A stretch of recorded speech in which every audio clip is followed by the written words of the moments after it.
Hello, I'm Tom, and I'm here today to talk about something that happened to me 10 years ago, 10 years on. 10 years ago, I had an open heart surgery, and I just want to say that it not only saved my life, but improved the quality of life so much. And I have to be grateful every day for what was done for me. So, this pillow came from Valley Hospital. When they discharge you after they do open heart surgery, they give you this pillow because you have an incision that runs the whole breastbone right here, straight down the middle. And they stitched it all up, and it was fine. I didn't have any pain. But because they don't want you to cough or really put stress or torque on it, you're supposed to hug the pillow. So it's kind of a cute little thing. You're going to get out of bed, so you're going to have to twist your body and stand up. For a few weeks, you hug the pillow. Or if you're going to cough, or you're going to go to the bathroom, all of these things. But now it's just a souvenir of my surgery. So let me talk about why I think I ended up with heart problems. In 1962, when I was 7 years old, I had rheumatic fever, which was a thing back then. Rheumatic fever is something that can happen after a strep infection. So it can do all kinds of things to different bodily systems, and it can affect the heart. I also had a genetic predisposition for my ailment. The aortic valve is, in most people, a tricuspid valve, which looks like a peace sign or a Mercedes-Benz symbol. You can imagine when that valve is wide open with all three flaps open, pretty much the entire circle is open for blood flow. But about a third of the population has a bicuspid valve. Bicuspid valves only have two flaps, which in practice means it looks like lips. So it's a relatively small opening, flat opening that the blood has to flow through. Now, because the bicuspid valve is inherently smaller volume, it can be damaged more easily. In my case, it was calcified, and well, they call it stenotic, but basically it either doesn't stretch, is damaged, is old, is calcified, or for some reason is not flexible enough to open. So what that did to me through the years is that I became increasingly more lethargic. And then after it was fixed, after a recovery period, I was like not lethargic. I became aware of it at all because I was going to a pre-employment physical in the late 70s, maybe early 80s. And a doctor listened to my heart and he said, "You have a mitral valve prolapse." The mitral valve is not the one that really was going to cause me trouble, but there was something wrong with it, so he picked up on it. And then maybe 10 years after that, another doctor picked up on it. So I said, okay, I'll get a cardiologist. The cardiologist ran something called an echocardiogram, which is a sonogram of the heart. And they detected that I had major problems with my aortic valve. The mitral valve was annoying, but it wasn't going to hurt me. But the aortic valve could kill you. So we were tracking this over 10 years or more. The echocardiogram is capable of telling you what the blood pressure inside the heart is versus, and of course we all know blood pressure. Take your blood pressure. The blood pressure inside the heart was twice as high as the blood pressure outside, which means the heart was becoming very muscular and trying to pump the blood. But because the valve was stenotic and it was bicuspid, it was just like trying to blow through a straw. Eventually, as it got worse, the pressures inside the heart could become so bad that it could damage the heart, damage the artery, all bad things. So we're tracking it. And at some point, unrelated but important, I got endocarditis. That was in January of 2014.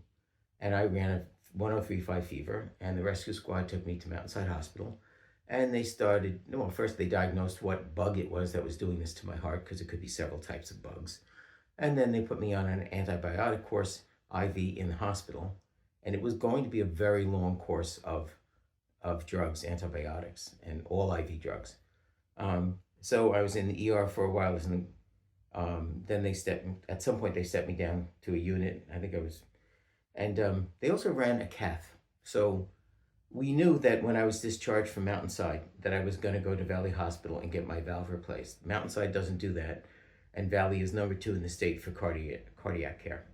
But Mountainside does have a cath lab, which means looking at blockages in the arteries. So basically, while I was trying to get rid of this bug with my antibiotics, they also ran me down to the cath lab. where I found out that my arteries were in good shape, or certainly good enough shape to be doing the, the valve replacement later on. So that antibiotic treatment continued while I was mountainside, when I was transferred later to valley, and even when I came home. There's something called a PICC line. That is two tubes that come out of your arm that have to be cleaned and checked weekly by a nurse. Make sure they're not stuck. They flush it with saline to make sure it flows. And then there's a little ball that you hook up to this PICC line, and it, in kind of like by pressure, feeds the antibiotics into you. And that occurred even after I was discharged from both hospitals. So the experience of the operation, yeah, they put you under anesthesia. You don't think too much. I had to choose whether I wanted a cow valve, a pig valve, or a mechanical valve. Supposedly the mechanical valve, you can actually hear it squeak in your chest, but you have to take anticoagulants, or that kind of blood thinners, because you will get clots with a mechanical valve. Now I ended up with a cow valve, but the problem is, it's not really much of a problem. It averages 15 years of useful life, and I'm at 10. So am I going to freak out? No. I keep going to see my cardiologist. He keeps measuring the performance of the valve. He's going to know years before it actually fails that it's getting weaker. Just like he knew that my original valve was eventually going to fail, and he kept tracking that too. And since then, they have different kinds of less invasive techniques to repair the valve. So, I'll burn that bridge when I get there. I'm feeling good, and my valve is performing perfectly. After the operation, they put me on something called a beta blocker, which is blood pressure medication. The idea is that they don't want your heart to beat too vigorously because there are stitches and repairs. So they want to really make your heart beat less often and weaker. As you might expect, in the first 3 weeks post-op when I was home, I was a zombie, because basically they told my body to not exert itself.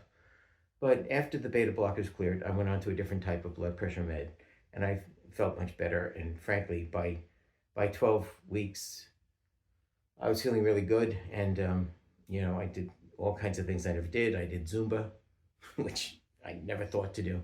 It was really just like a test of myself. I said, can I do aerobics? Well, let's find out. Oh yeah, there's a Zumba class in Montclair. Let's go there. And I could do it very well.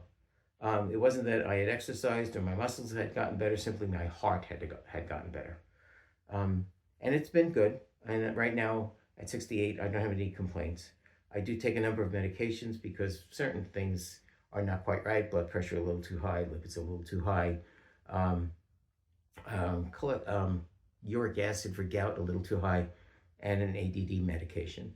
But even if I were to lose all of those medications, it's not like it would really kill me or anything. So for my age, I consider myself to be pretty good. I could get more exercise, I could be more fit, but I'm living life and being an EMT and still working full time and that kind of stuff.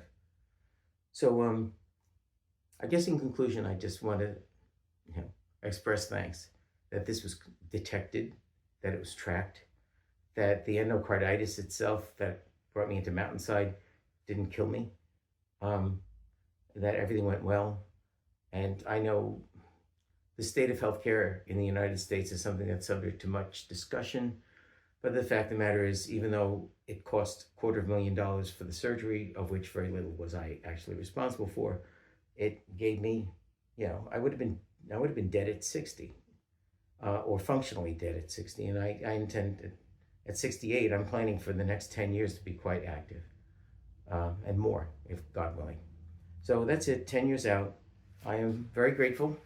Thank you for listening to my story, and good luck and good health to you.